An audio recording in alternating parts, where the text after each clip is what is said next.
right, you guys, we are back. This is part 2 of this amazing, inspiring interview with Cosi Pari. Make sure you guys go follow her. Let's get into it.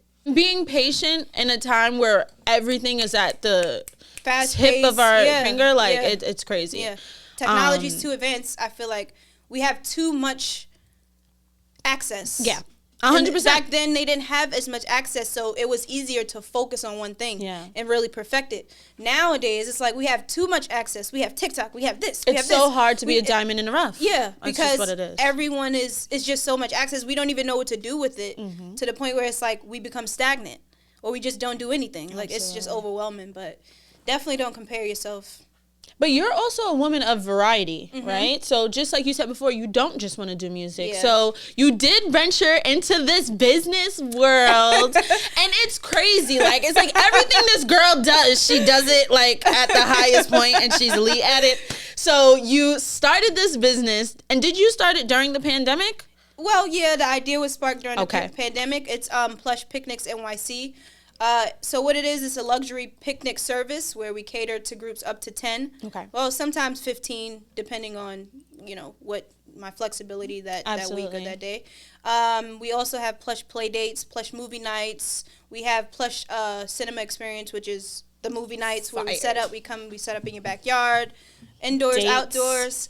But yeah, that really just started just off of an idea, like a thought. And then, sometimes God will sit something in your spirit, like, it'll linger. And then you'll just like, no. I'm a singer. Why would I be doing picnics or dates for other people? But it kept lingering and lingering. So I was just like, okay, let me do some research. So I researched, like, picnics just in general on Google. I got the basic checker blanket and I'm like, how can we make this feel like luxurious, like they're getting their money's worth, and so I started making a list. I started a notebook with ideas and like, I'm gonna get this when I get some money. I'm gonna get this when I get some money. It was just no money. So it was just like, when I get some money, but I'm gonna get this. Because a lot of the times that'll push somebody to just say, you know what, forget it. I'm gonna go find me some fast money and do something that I'm miserable with. Yeah. Like, so, and I know that business can turn that way. Yeah. So what did you do to make sure that there wasn't any resentment? Because I know when you're doing something like that, you have to be somewhere where you don't want to be, and then you just start to hard. So how do you not become resentful towards that?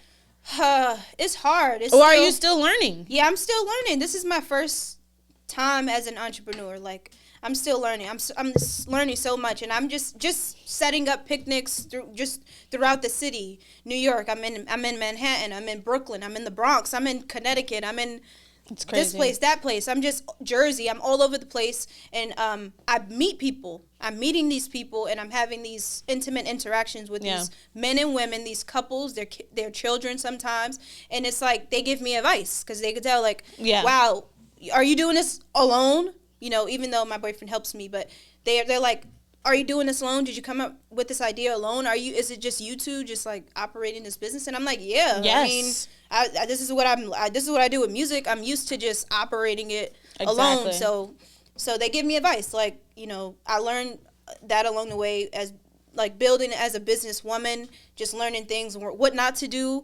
I learned like pricing through someone else. Like, she was like, wow, you're doing all of this for that? Right. Wow. That's crazy. Like, she was like, girl, increase the Today's price because you're giving tomorrow's. them this, and this, and you're traveling this far, and you're doing. And I learned about that. It's like it's a learning experience. Some days you have like we were saying. Some days you have your days where you're like, sales are looking great, and then the next day you're like, you're investing back into the business. So it's like, damn, I could have did better financially there, or I could have set up that a little bit, more professional. But I think that it's good that we're starting this young though, right? Because growing up, like, we had the people that we looked up to, but they were already on the televisions. They were already there. So to be able to be this young and to still be able to go out into schools, into the community and doing things like YouTube and live streaming, like, this is it. Yeah. This is it. So what is your new going to be like? Like, I know you said you put the first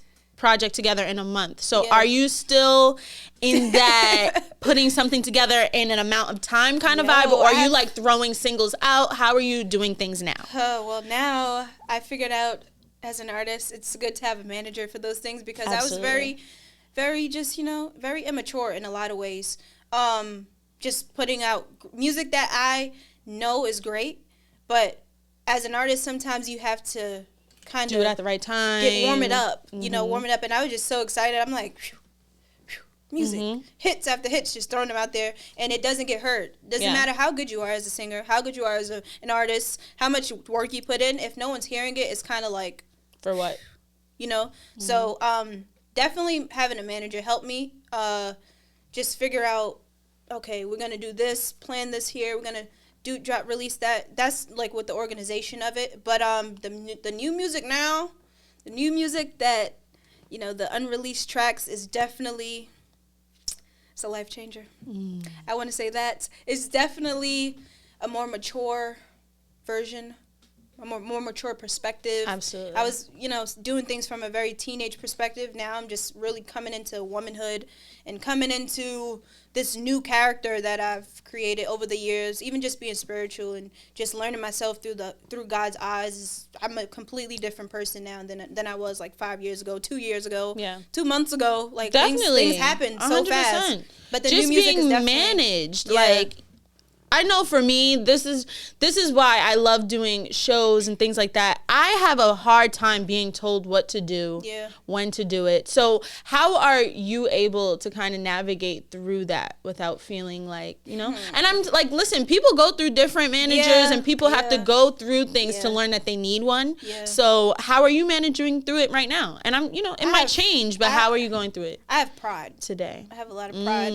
And I had to learn in order to grow, I learned this through my spiritual journey too, just speaking to God, and he told me, look, okay, you want to be this, but in order to grow, if you want to flourish at all, you have to allow someone in. Yeah. You have to allow someone in, because music is like my thing. Music is like my therapy. Music is everything.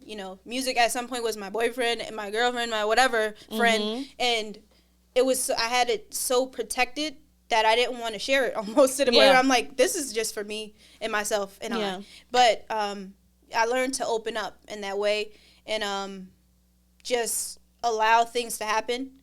Allow people in, because they can change your life. It's people that will change your life. 100%.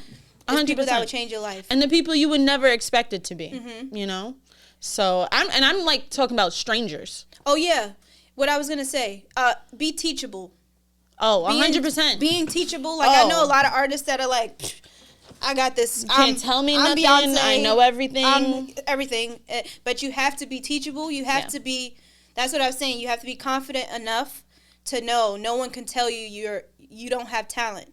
Right. But you have to be humble enough to receive advice. You have to be humble enough to sit next to an artist that's not on the same stature or level as you are, and still take advice from them, and same room as someone that's been doing this for 45 years, 100 years, and still take advice from them without any ill feeling in your heart. And that's something you really have to work on, because I know as an artist, we're all competitive. Oh, 100%. So when someone comes, and then you have to have discernment, because someone could be saying, you could have worked on that. And it's about how I receive it. Yeah, I could receive it as an insult. Like, what you mean?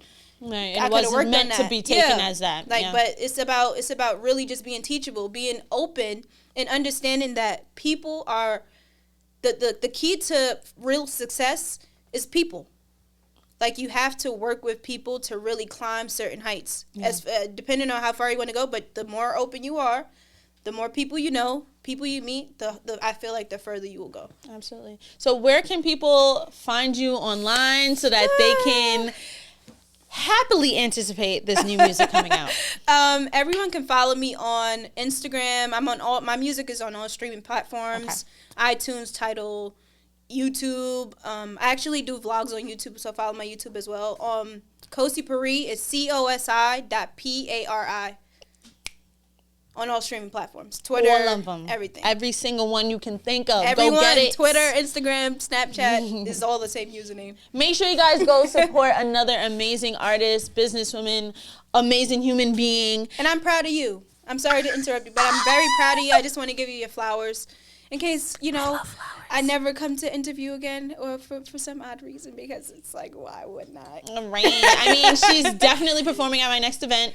So make sure you guys follow her. Stay in tune. She has amazing music. Go back and listen to the old stuff. Get ready for the new stuff. I promise you won't be disappointed.